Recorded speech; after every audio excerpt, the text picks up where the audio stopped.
Hi, welcome back to Detective Story. I'm Mike Hammond. Thank you again for joining in. We really appreciate it. Today, episode 17 is a special edition, kind of an emergency situation. We have two young women in Gary, Indiana, which is just outside of Chicago here, that have gone missing in the last few months. Particularly distressing because Niyah McMichael, one of the two women, is 13 years old, and Emma Baum is 25 years old. They're missing about a mile, last seen about a mile from each other there in Gary. Also extremely distressing is that both women are reported to be pregnant. So in today's episode, we're going to go over that. We're going to discuss it.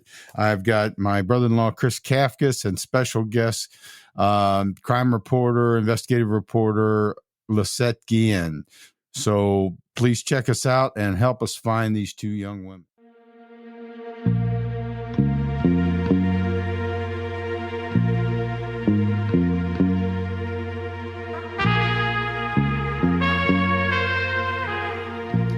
Hey, welcome back to Detective Story. I'm Mike Hammond. Thanks again for joining in. We really appreciate it.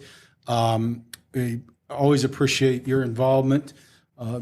Check out our website. Again, it's up and running. It's pretty cool. It's just www.detectivestory.net. There you can get in contact with us. You can email Chris or I. Stay in touch. If you have tips, you can do that anonymously. If you got suggestions for things you'd like to hear us discuss, you want to beef, you want to tell me a funny joke, you can do any of those things on the website. So we appreciate it. Today, I'm joined as always with my brother-in-law, Chris Kafcas, my partner in crime, as it were.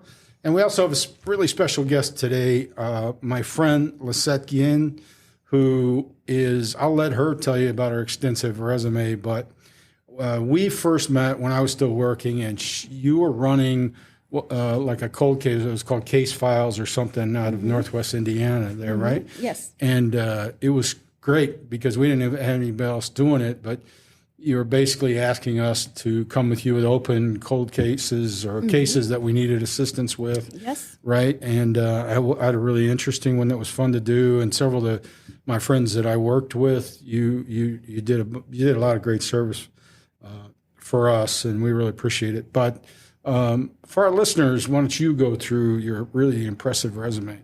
Okay. I'll just give a basic overview. My name is Lisette Guillen. I'm with Case Files Chicago.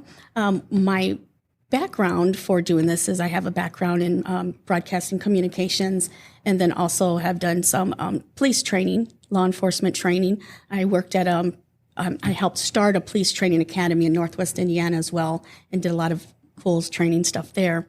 Went back doing my Case Files Chicago, and my role for that is to get cases from federal, state, local, and county, and help them get a spotlight on cases that are unsolved homicide cases, missing persons, and violent crimes. So on top of that, I also work like as a liaison between the families and the detectives. So it's a lot rolled into it. And as a hobby, well, when I have spare time, I like to work with the canines. Nice. And I'm the Chicago ambassador for vested interest in canines. And what we do is we vest canine dogs at no cost to the handler or the department. Nice. That's awesome. Good for you. That's really cool. I mean, we're all dog lovers. Yeah. Yeah. So I've asked Lisette here today because there are two ongoing, very disturbing investigations going on in Gary, Indiana. Two young women, both pregnant, that have gone missing. The most recent young woman named Emma Baum, who was 9 months pregnant, actually dilating, was last seen at her boyfriend's house and has not been seen since. She was last seen 10th of October 10th of this year, 2024. Just a few months earlier, 11 August 24, I'm talking police talk, I'm sorry, August the 11th, 2024, a young woman named Niyah McMichael, a short distance away, who is also reported to be pregnant by the family, went missing as well. Neither have been found, and the investigations are ongoing. So Lisette and I talk fairly regularly. We talk about cases. We talk about victims' families. Lisette's a very strong advocate for victims' families, which if anybody listens to this show anytime knows that Chris and I, that's really at the heart of what we try and do. So she mentioned these two cases to me, and looking into them, gave them to Chris, and Chris was really like, shit, this is ugly, right? Yeah, I mean, Emma was 9 months pregnant, dilating. That was 10/10/24. So, I mean, at this point, there is a missing woman and almost certainly a missing child. Right. Best case scenario. Best case scenario, as well as a missing pregnant 13-year-old. Right? Right. Both in Gary. Both in Gary, yes. Both a short period of time apart. Walk us through some of the basics with Emma. She went missing, last seen 10/10/24 at her boyfriend's house. Do you know who reported her missing? Her family reported her missing. So her day looked like the day, the day that she had left, but when the family last saw her, she went about her business. She does have 3 other children at home, so they were left with family while she went out and did some things. Now, it wasn't unlike Emma to, leave and be gone for a day or two. However, a day turned into another one turned into another one, and then here we are 2 weeks later, and the family's like, okay, now we know this isn't like her. But she has had a history of being gone for a couple days. The family said, she's an adult, maybe she's mad at us, so we don't know what's going on. Maybe she's having issues with her pregnancy. But the family was extremely concerned, and then they did report to police that she was missing. Okay.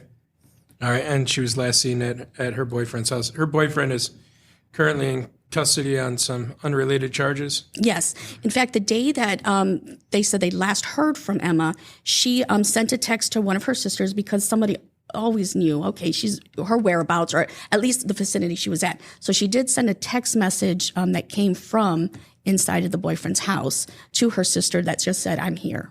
Okay. So I'm sorry to interrupt real quick, but that does bring up the point. Do we know last seen, is that also last communication? No. Yes. Uh-huh. So phone records basically stop, credit card use, anything like that, yes. as far as we know? And unfortunately, Emma's phone only worked if it was connected to Wi-Fi. She was going to turn it on, I think a day or two later when she got paid, but that time hadn't come yet, so she was only working off of Wi-Fi. And she was going to get paid. Did she pick that money up, or is that money accounted for? That I don't know how that worked. I just know that money was going to be used for paying her phone bill. Okay. All right. Okay, thank you. I'm sorry. But so that's part of just how we know that Right. that's the stop date. Yes. Basically. Okay.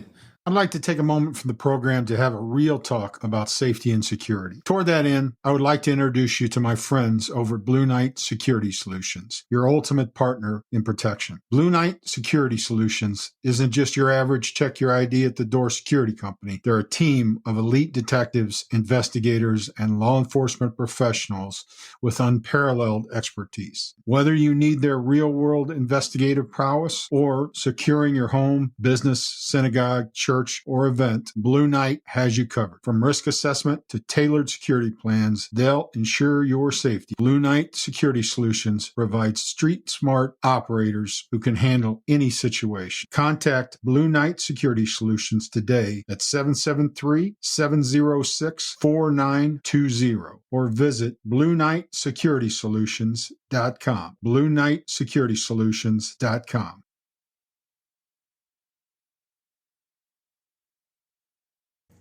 Okay, hey, thank you for coming back from that little commercial break. We appreciate it. So we're back with Lisette Guillen, my friend, and we're talking about Niyah McMichael and Emma Baum, the 2 young women missing in Gary, Indiana. That is an ongoing investigation. And you actually just got some type of update notification. Yeah, this is the first release that Gary Police has put out on Emma Baum, of course, since they started the investigation several weeks ago. And they are saying that the search efforts have intensified as they investigate the disappearance. The city of Gary is deeply concerned, of course. Everybody is. The mayor, I'm sure, is being well informed of what's going on in his city, as he was with Janiyah. Because at this point now, not that any, please don't take this wrong, not that any other case is less than, but these two have become very high profile. You've got a young 13-year-old that's pregnant, and then you got one who's 25 and, probably more than likely has given birth. Already. Almost certainly. Almost certainly, right? Yeah. So their just statement was just saying that they have received some tips and leads, and they are following up on them. They did canvass the area around the 2500 block of Connecticut. That same block is where the boyfriend lives. So the boyfriend lives right there on 25th and Connecticut, and that's where a lot of the search has taken place, and the flyers were put up in that area of Gary. So. Doesn't take a big extrapolation to figure out what's going on there. Especially since during the commercial break, you mentioned that there was some information that was someone had information or had given the police some information about what happened to Emma and where it happened. Are you able to talk about that? I can, and the reason, too, is because the family, and when times like this happen, unfortunately, to families, and this, Mike, more than anybody, families get very desperate. There's nothing else that scares them or can stop them from finding what happened to their loved one or finding their loved one. So the family started... because that information, that sensitive information that was shared with police was also shared with the family. So the family started putting it out. And it's all over Facebook. It's, everywhere people are talking about it. In fact, it's, before I get back to your question, in fact, it's become a hot topic because not only is it out there on Facebook, but we know that there's, there's investigators, and I'm doing the quote sign if you can't see me, but there's investigators that are Facebook, and they think they know it all, and so they put their own twist on things. They want the ratings, they want the likes, and that's unfortunate, but that stuff is out there. So as far as what the information was that there was a woman who gave some information, very valuable information, mentioned that she was very well aware of what had happened, saying that she did see Emma at the home, and that there were two gentlemen that did show up that helped do some things that, would contribute to whatever happened with Emma. Okay. And so it's more than likely that that press release is somehow tied to, Mike, you get that information, does it change the course of your investigation? Yeah, well, it sounds like my instinct tells me that, and this is just opinion based on my experience, that they've got something they're moving on. They've got some, could be that information that they have picked up some morsel that solidifies it enough. Maybe they can do search warrants, or maybe they're looking in other places, but it's kicked up the heat of the investigation, like we've got something going here. And to your point about the, triage is a word I use a lot, like it's not one thing's more important than another.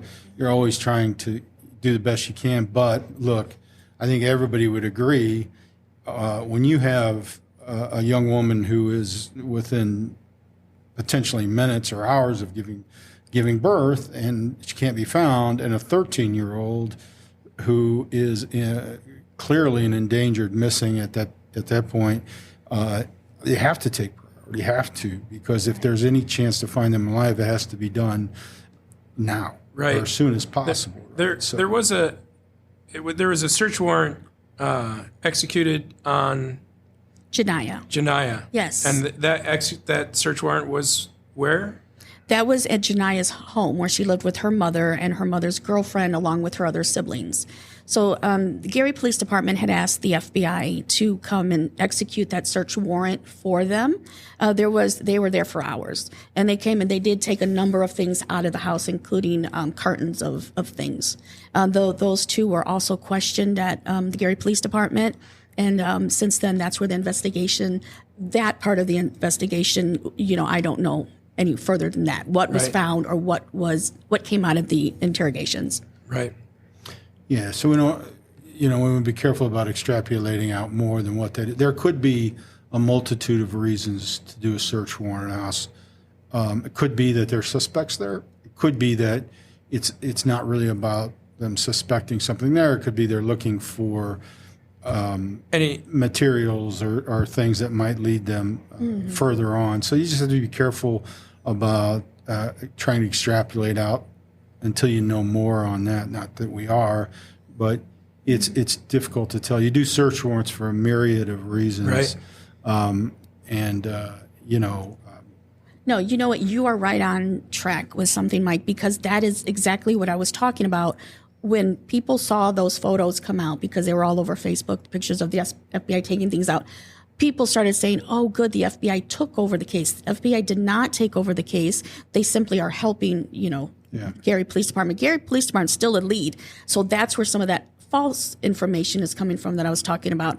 And then on top of that, like you said, they could be the mother and the girlfriend could have been questioned for a number of reasons. Nobody knows what was said inside those rooms. Right. But for people like those that like to stir up things, they made it look like, okay, they're guilty and, this. And you really have to wait on police confirmation on everything. Yeah, I mean, and even then, right, innocent until proven guilty. The thing that's most concerning for me, obviously, is that there's a missing 13-year-old that's pregnant. There's a missing 25-year-old, 9 months pregnant. I mean, this is both within a short period of time. It's incredibly disturbing. Well, and also within a pretty short proximity of each other. It doesn't appear like there is a connection between them. There's a pretty significant age gap, but that's something that you have to at least incorporate. Right. Ideally, I think everybody sits in a room, and in terms of investigators and detectives, whoever's working on it, and says, okay, let's roundtable all of this. What do we got? Right. Is there any connection potentially or not? What do we have? What do we have? What do we have? Basically, that's what it boils down to. I'm not trying to cast any dispersions or make any inferences here, just kind of asking a question since you're much more in tune with the area. Is there a little bit of frustration in the community there in terms of how these cases were handled by? We'll be back after a quick break. Hey, Ryan. Hi, this is Sarah Palin. Ryan, Donald Trump Jr. Hogs to win, see you. Hey, everybody, I want y'all to check out a fellow Marines podcast. My name is Ted Nugent, and I got a call from my buddy Ryan F. Samuels, and he wants me to tell you that he's a working hard, playing all-American son of a who is celebrating God, family, country.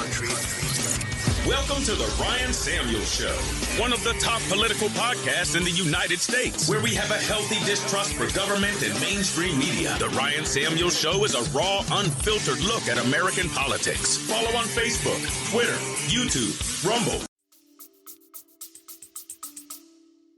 The community is outraged, so much so that they took initiative to start contacting the police department and the mayor's office. And there's been some petitions, I believe, that have been started up. The families, both families, also been very frustrated. In fact, at a press conference that happened last Friday, there were several of the news networks that went live. And the family, just let all their feelings out about how they felt, about how the police are doing things. Going back to Mike's point is, there's things happening behind the scenes that we don't know. And still, understandably, the family's frustration is pretty high right now. You've experienced that frustration, yeah? Oh, of course. I mean, the thing is, and I'm not making excuses. I don't know anything about this investigation, right? We are doing this show today to not purposely, we're trying not to perpetuate anything we don't know, right? Right. Lisette's very good at that. We're sensitive to that. We are trying to do this to bring more attention to it because it's a critical issue. You could argue in the Chicagoland area right now, this is about as critical an issue as you got 2 pregnant women out there that are not accounted for. Right. So that's all. That's really the point of what we're trying to do. But to your point, yes. I often, people who listen to the show often hear me talk about the integrity of an investigation. It's a very difficult thing, and it's a tightrope to walk for a detective and a police department. Tougher, I know you're very in tune with this, because when it gets to the level of administration, news affairs, things like that, they're sensitive to the integrity of the investigation. Like for me, as a homicide detective, ideally, nobody talks about shit. We don't say anything. We don't tell anybody anything. Because as I've said before, information has the most value when you hear it from the man, not from the man who heard it from you. He said a bad word. I said a bad word. I put a dime in the jar. Yeah, right, a quarter. Oh, that's getting cheaper. That's good. But I do understand that's in an ideal world for me as a detective, right? So I can, and the control and investigate, the information is just about preparing cases for trial to keep that integrity of the information so that it's as pure as it can be, right? That's all that's about. There's no other real ulterior motive to that because you'd really like to share, and often we try and share what we can with the families, right? I always try and keep an open line with the families. Almost every show we do, we have a family member we talk to, right? I mean, I'm talking about this podcast. It's always meant that to me. But the problem becomes, the family is desperate, and they should be. I would be desperate. Absolutely desperate. I would be like, I want answers. I want them now, right? And you should expect it. You should, and that's why when that kind of breaks down, or I just don't have anything new to tell you. The frustration builds. It's tough. It's really and understandable. It's a tough spot. And then it doubles down if you make mistakes, if you don't say things, or you don't follow up on things that you should follow up on. It happens, and that makes it uglier and right. And more difficult to deal with. And I'm not accusing the Gary PD or anybody else of anything. I don't know anything about this investigation other than what Lisette's filled me in on. I'm not pointing any fingers. I'm just saying what's clear here is what you just said. Why Lisette is here. Right. This is priority one right now. You know what I mean? Like, yeah, and the thing is as time is going on, these cases, are expanding their outreach. Both of these cases have, not just local level, state level, but these cases both are national level awareness now. So not only is it just, the Chicagoland area that's looking, now the whole country is looking because they're like, well, how did that happen? Or jumping to their own conclusions or saying, well, wow, there's a lot of time that had went past. What's going on? So, the critical thing is to keep moving on this case. And I like what you said about the families because I'm a huge proponent of that. Please call the families, give them something, even if it's simply like, I don't have anything new. The families really need to hear from detectives and be told, even at like I said, the very least, we still don't have anything. But it's that one phone call that makes a world of difference to the families. Agreed. And I mean, it sounds like Mike sent me some press releases a little bit earlier. It sounds like Gary PD did put out a statement some time ago talking about the complexity of the case in terms of allegations on social media, the involvement of numerous third parties. I know that there was the word vigilante used. So, I mean, it sounds like a very complex situation with a lot of rumors and innuendo and jumping to conclusions on that, which has got to put even, and I guess in this day and age, more pressure on detectives, yeah? Right, and I think at this point, I just need to say, again, not to be like a Yankee apologist like yourself. Not to be a police apologist, but the thing about this is especially, my apologies to the families, but let's talk worst case scenario here. If you are believing that you have a homicide investigation going on, if you have a suspect, you have to build a case that's prosecutable, right? So that doesn't it happens in the order that it happens. You can't and that's all there is to that. So if you Right. try and rush that because you're feeling pressure, or CNN and Fox News and everybody else is coming in, people are screaming, you got people on Facebook saying that they know what happened and here's the thing and whatever, you got to be detached from that. You got to build a case, because worst case scenario for a person like me is like, that all happens, you build a bad case or you rush a case, and you have a person that's clearly responsible for a murder, and you build a case that's not prosecutable. Right. You know what I mean? And they get away Yeah. with it. Right. You don't ever want to let that happen. Right. And so at some level, I know it's very difficult. I'm trying, I hope to God that they're found and they're healthy. I'm not wishing anything else, but you have to keep that consideration in mind, right? That we're potentially building a case here that's very important. Right. It doesn't take over the immediacy of finding them. You assume that they're alive, that they're whatever. I don't want to extrapolate out on that at all, but you assume that they're alive, and you are doing everything you can to do that. And if you have to step on a potential criminal investigation to potentially find them alive, well, that's what happens. Right. That you can live with, right? So that's that fine line, if that makes sense, of trying to hit the gas and the brake pedal at the same time to make sure you're doing. So there's a lot of machination that goes in on that, but to Lisette's point, it makes it a lot easier if you keep the family informed. The problem becomes, though, if that information, if you're trying to share information with the family, and the family is not keeping the information tight, then you got a problem too. Right. You know what I mean? So, I feel like I'm talking in circles here, but it's just I'm trying to describe the complexity of dealing with something like that. Yeah, which I think is a very good point. This is there are two missing young women, both pregnant, but it's also a very complex situation, right? Right. With right now, it's hopefully a search for two live women, Right. Right. and potentially, almost certainly, a newborn child. Right. Right. Yeah, because what's a bigger mistake's a tough word, maybe, but which would you rather be in a position having made a mistake on a homicide investigation, or a mistake where you believe someone was dead and so you took your time and it turns out they were alive until Right. 2 days before you got to them, or Yes. whatever.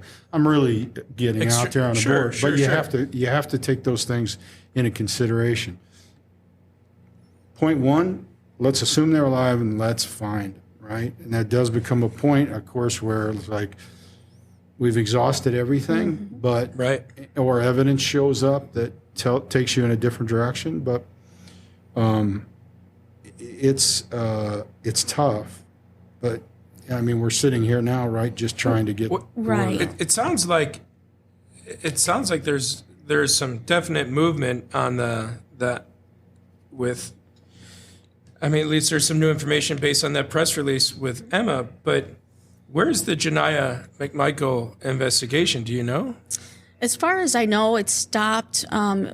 The information that has come out. The last thing was that the FBI was there, and then they did question the mother and the. How long ago girlfriend. was that?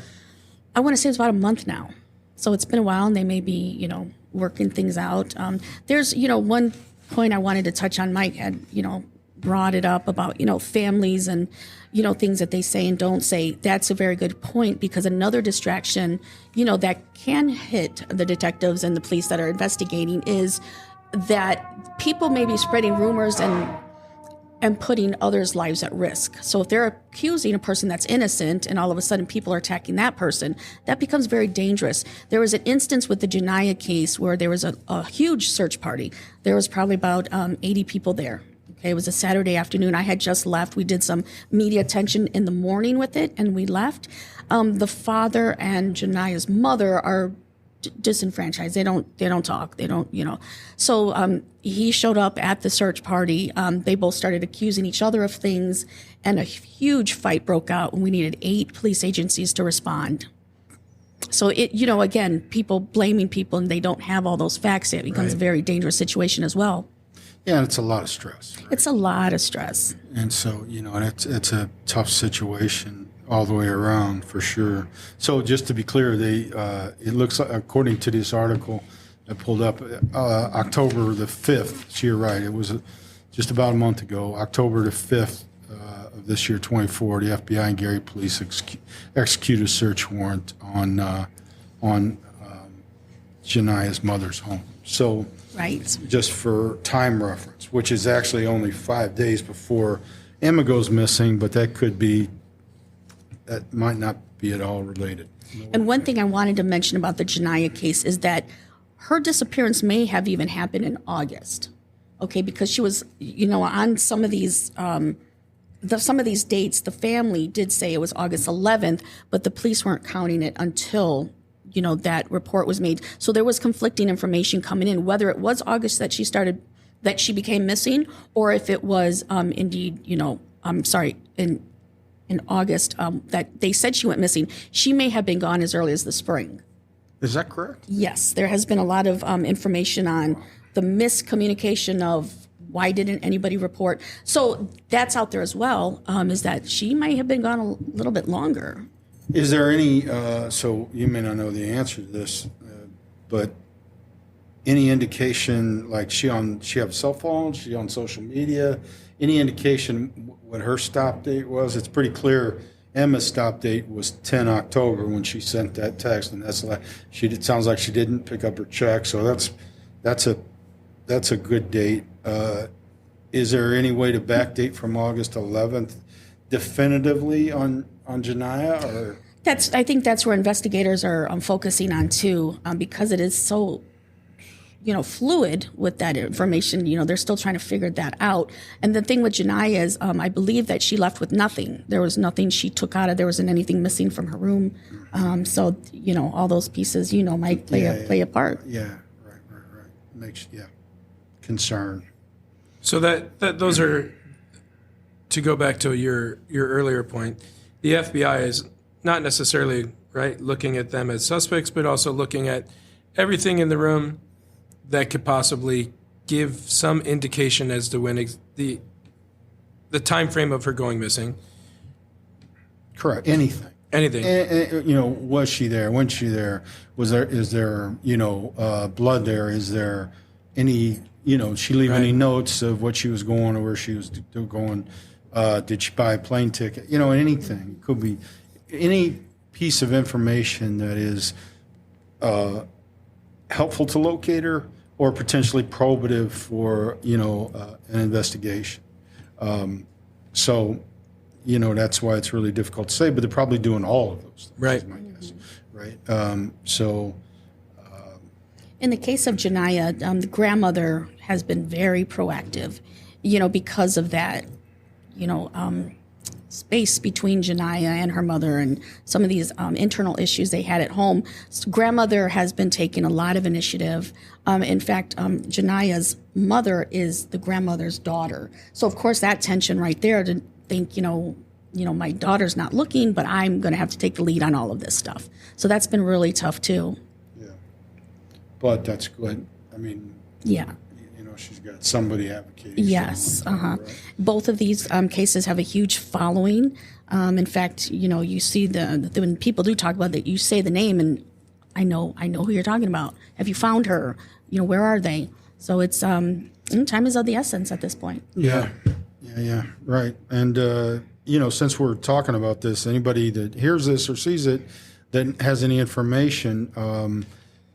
You can reach out to us. You can get me directly at my email, mike@detectivestory.net. Or the best thing to do more immediate is to call the Gary Police Department, the FBI, the Indiana State Police, and share that information. Even if it's anonymous, it might save a life. It might help with the case. Might help with justice. These two young women, they need to be found. And let's hope that, let's hope that it's both good news. Yeah. it's tough sledding. I'm not it gonna is. lie, but you know, you gotta keep trudging forward. You know, Gary may know something that we don't know, which Absolutely. is fine. You know, we're just trying to bring awareness here and push, you know, help push forward. And certainly, if there's anything we can do, Oh, you absolutely. let us know. And Oh, sure. This anybody is a huge listening. help. And being able to use your platform, is a huge opportunity. So we didn't want to, not do this segment on your show. I do want to just mention this to your viewers and your audience is that there have been several fake GoFundMe pages already made in Emma's name that the family found out about it. So be very cautious.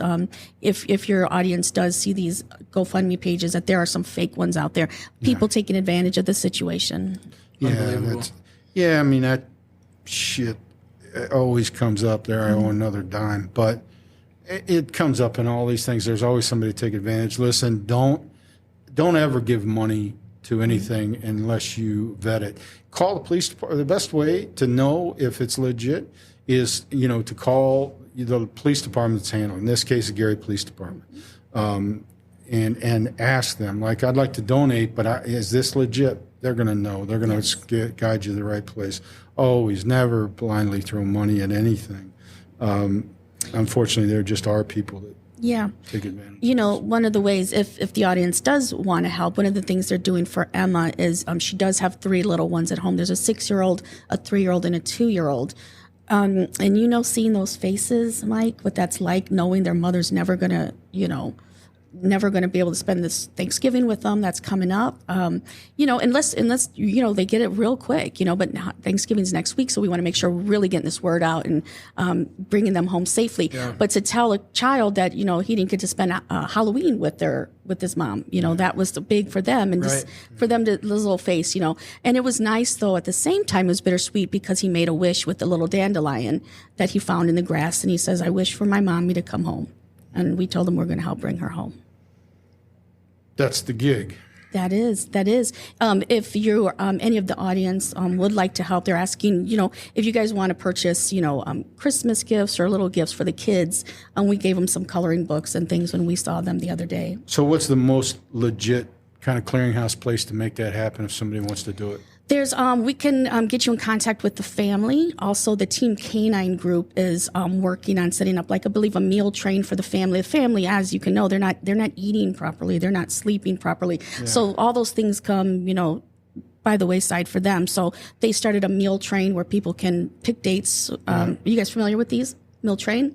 So you sign up and then you pick a day and you write in there what you want to take that day for the family, and then that's your day. Oh, okay. And then every day the family has a meal. Yeah. So I mean, we are not the best clearinghouse for that, but certainly if you want to do something and you're unsure, you don't know, again, get in touch with Chris and I through the website, through my email, and I'll check with Lisette, and we'll make sure that we direct you to somebody that's going to, we make sure it ends up helping the family. Yes. 100%. That's I promise you that.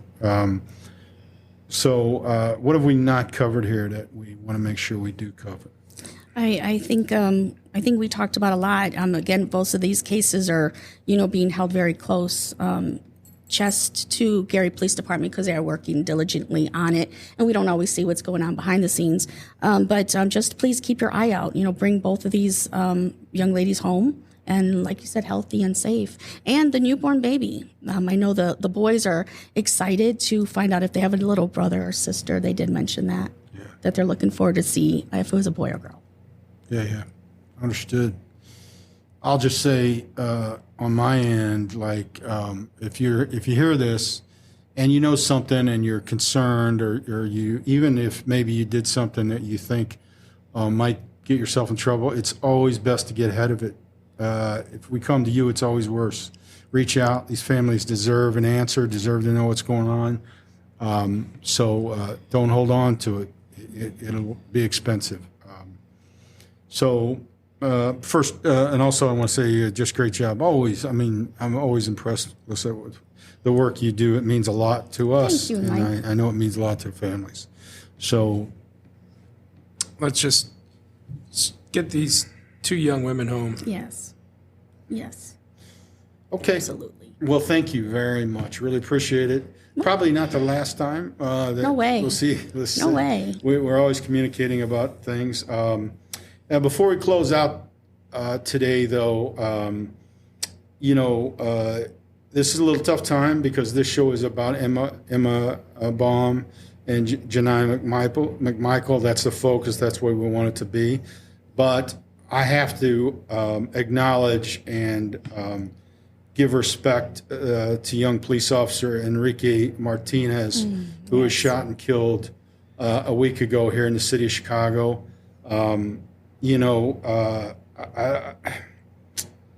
Chris knows me well. It's a process for all of us when something like this happens. There's not enough things to say for a young man, for any officer who is killed in the line of duty, and all those things are said. I just want to add, and I've said this publicly before, I'll say it again. The John Donne poem means a lot to me. It always has. Of course, Ernest Hemingway made it immortal, right, with For Whom the Bell Tolls, which is the John Donne poem. But the first line of that, all men's death diminish me. I believe to my core that's true. That's part of being a homicide detective, I guess. You got to believe that. But beyond that, and this is not a surprise probably coming from me, but in my world, a police officer's death diminishes us all, right? Because it tears at the fabric of everything we want to be. Our ability to vote for the person we want to vote for, the music we want to listen, all of the things that we hold dear are eroded away when a policeman is murdered in the street trying to help all of us. I'm never going to sit and claim that all policemen are perfect or anything like that. But of course, it's my family and it means a lot to me. So when we lose policemen like this, who shot down in the street trying to help people, it kills us as a society. So Enrique, I appreciate everything you did. And to his family, we love you. That sacrifice is too great for anybody to make, but I hope you're proud of him, and we're here for you. So thank you again. Thank you for checking in. Thank you to Chris, Lisette, Carlos, and the Flavor Podcast. As always, take care of yourself, take care of each other, and we'll talk to you soon.